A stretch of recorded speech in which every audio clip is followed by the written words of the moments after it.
తెలంగాణ గ్రామ పంచాయతీ ఎన్నికల తొలి విడత పోలింగ్కు సర్వం సిద్ధమైంది. రేపు ఉదయం 7 గంటల నుంచి మధ్యాహ్నం 1 గంట వరకు తొలి విడత గ్రామ పంచాయతీ పోలింగ్ జరగనుంది. తొలి విడతలో మొత్తం 189 మండలాల్లోని 4235 గ్రామ పంచాయతీలు ఎన్నికల రంగంలోకి దిగుతున్నాయి. రాష్ట్ర వ్యాప్తంగా తొలి విడతలో 56,19,430 మంది ఓటర్లు తమ ఓటు హక్కును వినియోగించుకోనున్నారు. తొలి విడత ఎన్నికల కోసం 37,562 పోలింగ్ కేంద్రాలు ఏర్పాటు చేశారు. పోలింగ్ ముగిసిన వెంటనే అదే రోజు మధ్యాహ్నం కౌంటింగ్ ప్రారంభమై అనంతరం ఫలితాలు ప్రకటించనున్నారు. తెలంగాణ గ్రామ పంచాయతీ ఎన్నికల తొలి విడత పోలింగ్కు సర్వం సిద్ధమైంది. రేపు ఉదయం 7 గంటల నుంచి మధ్యాహ్నం 1 గంట వరకు తొలి విడత గ్రామ పంచాయతీ పోలింగ్ జరగనుంది. తొలి విడతలో మొత్తం 189 మండలాల్లోని 4,235 గ్రామ పంచాయతీలు ఎన్నికల రంగంలోకి దిగుతున్నాయి. రాష్ట్ర వ్యాప్తంగా తొలి విడతలో 56,19,430 మంది ఓటర్లు తమ ఓటు హక్కును వినియోగించుకోనున్నారు. తొలి విడత ఎన్నికల కోసం 37,562 పోలింగ్ కేంద్రాలు ఏర్పాటు చేశారు.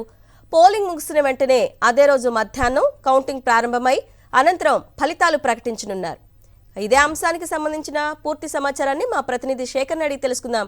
శేఖర్, చెప్పండి, తెలంగాణ గ్రామ పంచాయతీ ఎన్నికల తొలి విడత పోలింగ్కి ఏర్పాట్లు ఏ విధంగా సాగుతున్నాయి? తెలంగాణ రాష్ట్రంలో గ్రామ పంచాయతీ ఎన్నికలు మొత్తం 3 విడతల్లో జరుగుతూ ఉన్నాయి. రేపు 11వ తేదీన మొదటి విడతకు సంబంధించినటువంటి ఎన్నికల పోలింగ్ ఉంది. ఉదయం 7 గంటల నుంచి మధ్యాహ్నం 1 గంట వరకు పోలింగ్ జరగనుంది. ఇప్పటికే ఆ పోలింగ్ అధికారులకు పోలింగ్ స్టేషన్కి సంబంధించినటువంటి డీటెయిల్స్తో పాటు మిగతా అన్ని వివరాలను కూడా అందించడమే కాకుండా వాళ్ళందరినీ డ్యూటీలను కూడా కేటాయించినటువంటి సిచ్యువేషన్స్ ఉన్నాయని చెప్పుకోవచ్చు. మొత్తం ఫస్ట్ విడతలో 4,200కు పైచిలకు గ్రామాలు ఉంటే అందులో 395 పైచిలకు గ్రామాలు ఏకగ్రీవమయ్యాయి. అట్లాగే 9,000కు పైచిలకు వార్డులు ఏకగ్రీవమయ్యాయి. వార్డులు 37,000కు పైచిలకు ఓవరాల్గా రేపు ఫస్ట్ ఫేజ్లో ఉన్నాయి. ఇక మిగిలినటువంటి గ్రామాలకు అట్లాగే వార్డులకు రేపు ఎలక్షన్ జరగనుంది. మధ్యాహ్నం 1 గంట వరకు పోలింగ్ ఉంటుంది. 2 గంటల నుంచి కౌంటింగ్ ప్రక్రియ ఉంటుంది.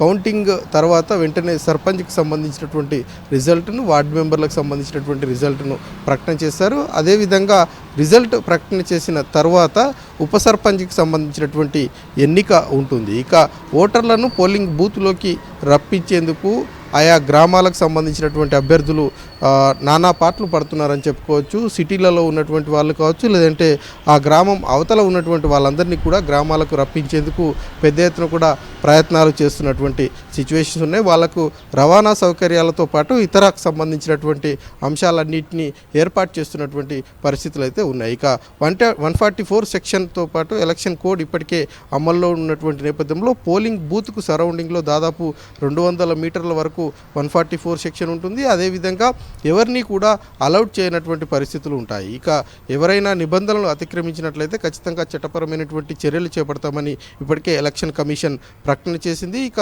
మిగతా నిబంధనల ప్రకారం ఎలక్షన్ జరిగేటువంటి సందర్భంలో, పోలింగ్ జరిగేటువంటి సందర్భంలో నిబంధనలు ఖచ్చితంగా పాటించాలి. పాటించకపోతే ఎలక్షన్ను రద్దు చేసేటువంటి అవకాశం కూడా ఉంటుందన్నట్టు ఇప్పటికే ఎలక్షన్ కమిషన్ ప్రకటన చేసింది. ఓవరాల్గా చూస్తే ఫస్ట్ ఫేజ్కి సంబంధించినటువంటి ప్రక్రియ అంతా కూడా పూర్తయింది. రేపు ఉదయం 7 గంటలకు పోలింగ్ ప్రారంభం కానుంది. Aruna. Okay Shekhar, thanks for the updates.